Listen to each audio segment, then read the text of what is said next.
Chapter 2. Black Dog Appears and Disappears.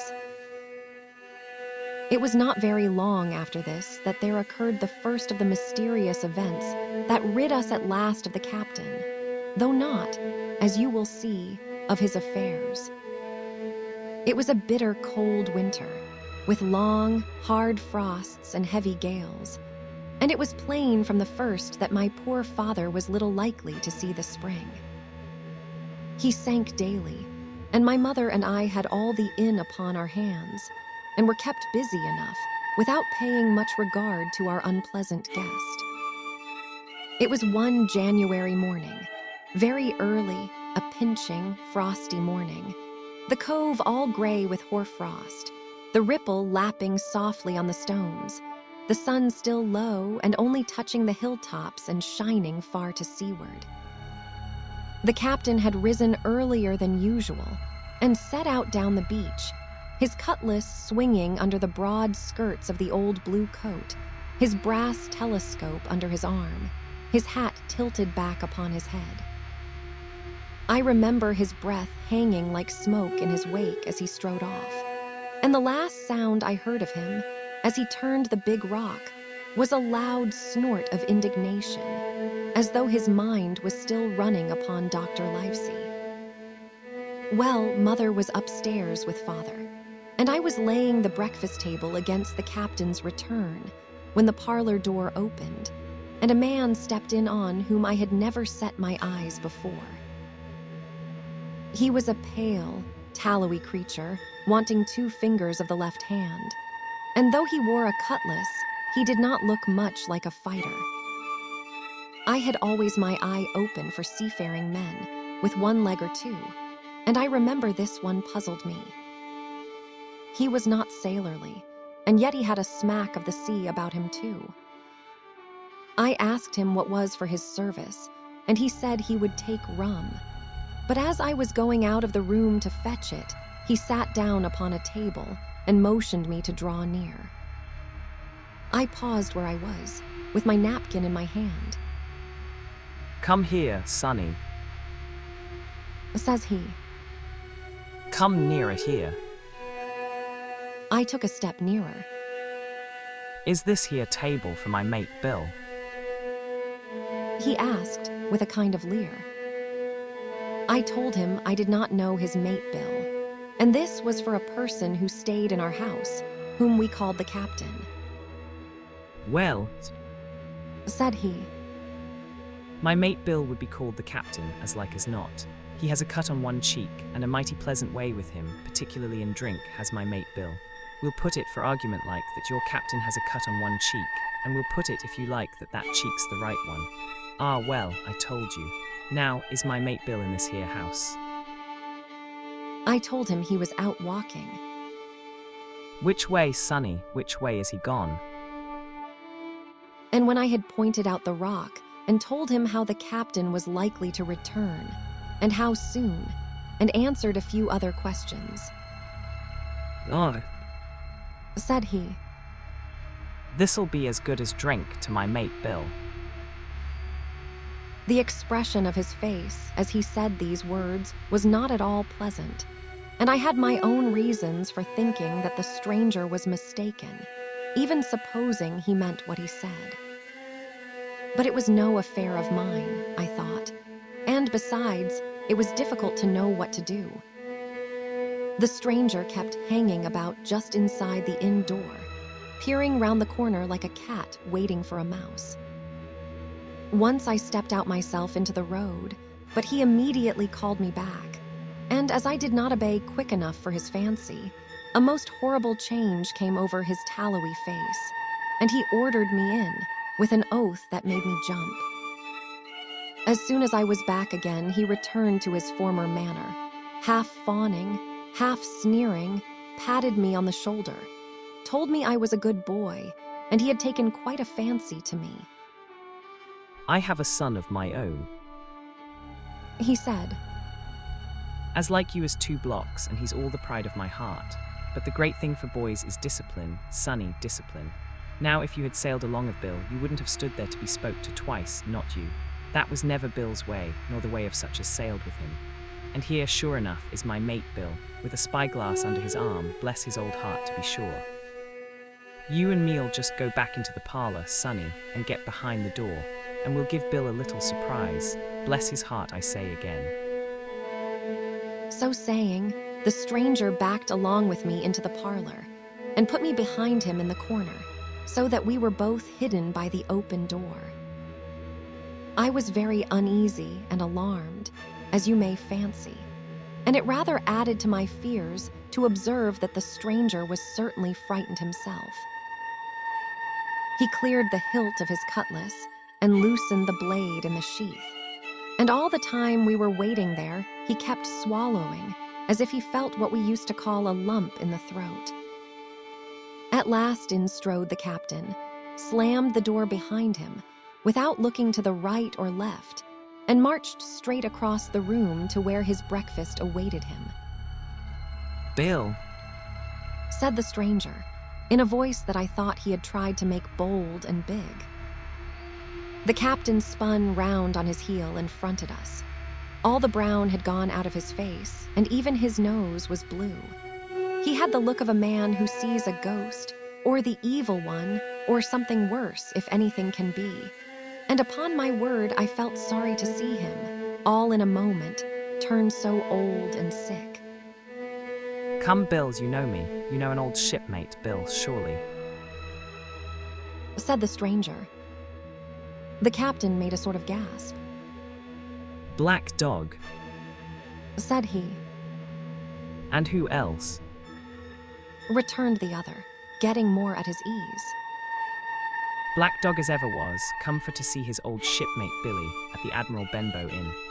Ah, Bill, Bill, we have seen a sight of times, us two, since I lost them 2 talons. Holding up his mutilated hand. So now look here. Said the captain. You've run me down, here I am. Well then, speak up, what is it? That's you, Bill. Returned Black Dog. You're in the right of it, Billy. I'll have a glass of rum from this dear child here, as I've took such a liking to, and we'll sit down, if you please, and talk square like old shipmates. When I returned with the rum, they were already seated on either side of the captain's breakfast table, Black Dog next to the door, and sitting sideways, so as to have one eye on his old shipmate, and one, as I thought, on his retreat. He bade me go, and leave the door wide open. None of your keyholes for me, Sonny. He said, and I left them together and retired into the bar. For a long time, though I certainly did my best to listen, I could hear nothing but a low gabbling. But at last the voices began to grow higher, and I could pick up a word or two, mostly oaths, from the captain. No, no, no, no, and an end of it. He cried once. And again. If it comes to swinging, swing all, say I. Then all of a sudden there was a tremendous explosion of oaths and other noises. The chair and table went over in a lump. A clash of steel followed, and then a cry of pain. And the next instant I saw Black Dog in full flight, and the captain hotly pursuing, both with drawn cutlasses, and the former streaming blood from the left shoulder. Just at the door, the captain aimed at the fugitive one last tremendous cut, which would certainly have split him to the chine, had it not been intercepted by our big signboard of Admiral Benbow. You may see the notch on the lower side of the frame to this day. That blow was the last of the battle. Once out upon the road, Black Dog, in spite of his wound, showed a wonderful clean pair of heels and disappeared over the edge of the hill in half a minute. The captain, for his part, stood staring at the signboard like a bewildered man.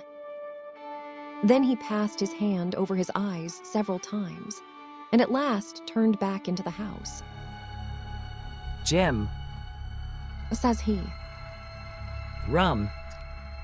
And as he spoke, he reeled a little and caught himself with one hand against the wall. Are you hurt? cried I. Rum! He repeated. I must get away from here. Rum, rum. I ran to fetch it, but I was quite unsteadied by all that had fallen out, and I broke one glass and fouled the tap. And while I was still getting in my own way, I heard a loud fall in the parlor, and, running in, beheld the captain lying full length upon the floor. At the same instant, my mother, alarmed by the cries and fighting, came running downstairs to help me. Between us, we raised his head. He was breathing very loud and hard, but his eyes were closed, and his face a horrible color. Dearie me, Cried my mother. what a disgrace upon the house, and your poor father sick.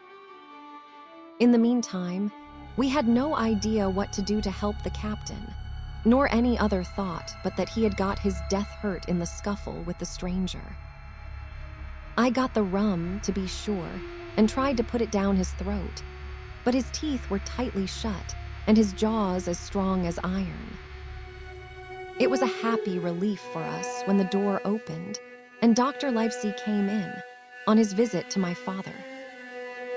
"Oh, doctor," we cried, "what shall we do? Where is he wounded?" Wounded a fiddlestick's end. Said the doctor. No more wounded than you or I, the man has had a stroke, as I warned him. Now, Mrs. Hawkins, just you run upstairs to your husband and tell him, if possible, nothing about it. For my part, I must do my best to save this fellow's trebly worthless life. And Jim, you get me a basin. When I got back with the basin, the doctor had already ripped up the captain's sleeve and exposed his great sinewy arm. It was tattooed in several places. "Here's luck, a fair wind, and Billy Bones his fancy" were very neatly and clearly executed on the forearm. And up near the shoulder there was a sketch of a gallows and a man hanging from it, done, as I thought, with great spirit. Prophetic, Said the doctor, touching this picture with his finger. And now, Master Billy Bones, if that be your name, we'll have a look at the colour of your blood. Jim, He said. are you afraid of blood? "No, sir," said I. Well then, Said he. you hold the basin. And with that he took his lancet and opened a vein. A great deal of blood was taken before the captain opened his eyes and looked mistily about him. First he recognized the doctor with an unmistakable frown. Then his glance fell upon me, and he looked relieved. But suddenly his color changed, and he tried to raise himself, crying. Where's Black Dog? There is no Black Dog here. Said the doctor.